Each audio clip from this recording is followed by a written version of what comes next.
this attribute you have, returned by death, is an incredible authority. In the truest of meanings, you cannot comprehend its utility, not permitting the ends contrary to your desires, conducting countless redos, reaching for the future countless times. For a researcher, this is near the ultimate ideal. I mean, wouldn't it be? The result of any event will fundamentally, once a single result has been reached, remain put. If you are still midway through the process of reaching a result, you can make varied hypotheses as to what the result will be. If using this approach, or otherwise if using these conditions, varied hypotheses and varied investigations are possible. But if you are to experiment with the purpose of producing a result, then the results, testable hypotheses, and investigations will inevitably subsume into a single aggregate. Recreating completely, and I mean completely identical conditions is impossible. No matter what conditions you arrange, you cannot recreate the same exact conditions as you previously did. If you tried different methods back then, what result would you now procure? That question is one us researchers will never attain the answer for. Nothing more than a dream existing in the forward path of what is ideal. For me and my memories of the world, I indeed have the means to know the answer. I certainly do. But I don't consider using that method, utilizing that method, as anything good. It's that I want to know, not to have known. The thing creates this terrible contradiction. For me, you could call it abominable. But I'm getting off topic here, so returning back to the point. Right. We researchers have to accept results as being entirely singular, and for us who possess only one means of observation, your existence, your authority, is something we desperately crave. You can run differing investigations under identical conditions. You can see separate results differing from the fundamental result. That is the ultimate authority. How could you not want it? With this power right in front of you, how could you not test everything? Though of course, I have no intention to force you to do that. It is entirely that, for you achieving your own purposes, you will utilize return by death a lot. And I will also devote my best so that we reach the future you desire. During that process, I would like to get your extensive contribution to satiating my curiosity. When that is all I'm asking, I'm sure there's no punishment to be invoked. You will get to witness answers. I will get to satiate my curiosity. Our mutual interests coincide. Since I don't know the answers either, there of course would be no instance where I purposefully lead you down an incorrect path, and you consequently meet a gruesome demise. I don't initially know the correct answer when faced with a problem, and in that sense I am entirely the same as you. In the sense of us puzzling over the same problems, struggling on, attempting to reach an answer together, I am sure you could call us unmistakably comrades. I can state that firmly and not with the slightest of embarrassment.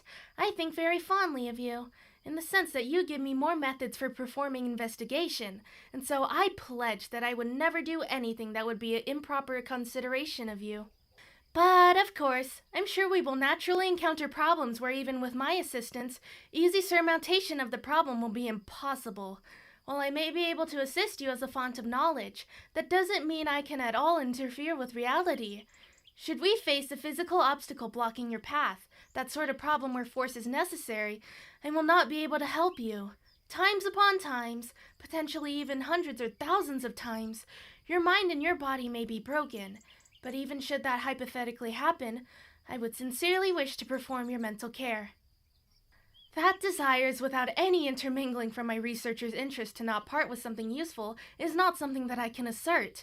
But that said, it is entirely truth that I think of you and your existence fondly, and that I want to aid you. I don't want you to think badly of me, and I know I'm repeating myself, but I can say with pride that I am a presence useful for achieving your goals.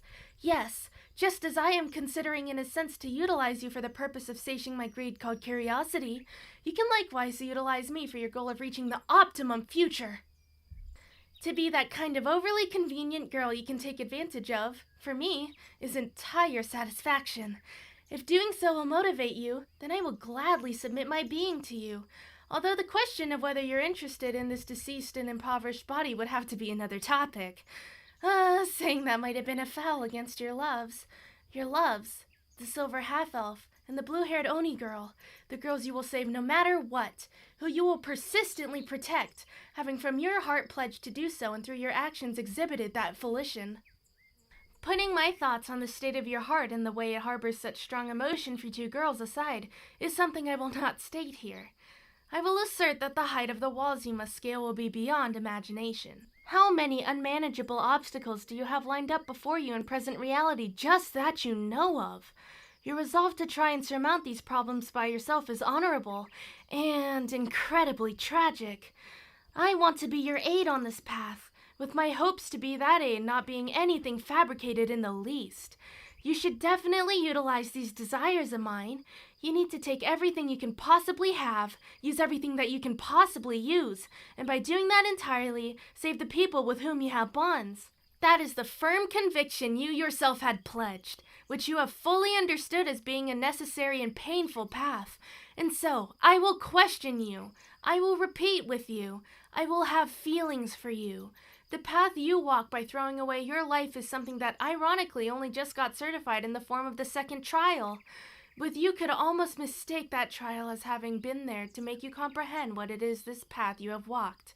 You could perhaps even think the thing necessary. Of course, the reality is it wasn't necessary, and it was the kind of experience which damaged your mind. But if it's between a state of not knowing and a state of yes knowing, no matter how grievous a truth is, I'd consider the latter more valuable. Up until now, and also from now on, you will need to present your life as compensation for return by death, and in doing so, rest in the future that there are perhaps people who've been sacrificed for this purpose, and that these worlds in this fashion perhaps might exist was something necessary for you to have put in your mind. Someday, you'll cease to feel any emotion when it comes to paying with your life. Your human emotions will wane. You'll cease to be rattled by the deaths of those precious to you. You'll submerge into a life of impassive, indifferent inertia, and even should you reach the optimum future, you will be reaching it as an impaired version of yourself. For the sake of avoiding this kind of future, where the only thing that remains is a feeling of vain, it was necessary. No, there is not a single worthless thing in the world. Everything is a necessary route taken, a needed piece to the puzzle. The trial was necessary for you to comprehend that. If you require to enable rationalization and pretext as to why you have hit a standstill, then adopt this stance, and I will validate that stance of yours. If my words can give you the strength you need to continue forward, then my words will I give to you. Whether they be comforts, tough motivators, whispers of love, provokers of loathing, and if they will give you assistance, then without any hesitation I will exercise them for you. And although you might detest it, you unconditionally need the assistance of someone like me on your path forward. If you're to proceed along a road of unavoidable pain and solitude, you absolutely need someone to walk alongside you without ever taking their eyes from the path. And if the person we're talking about to fill that role is me, not anyone else, but me, then I can walk that road alongside you without any problem at all. I will repeat it. I will restate it. I will convey it countless times until it reaches you.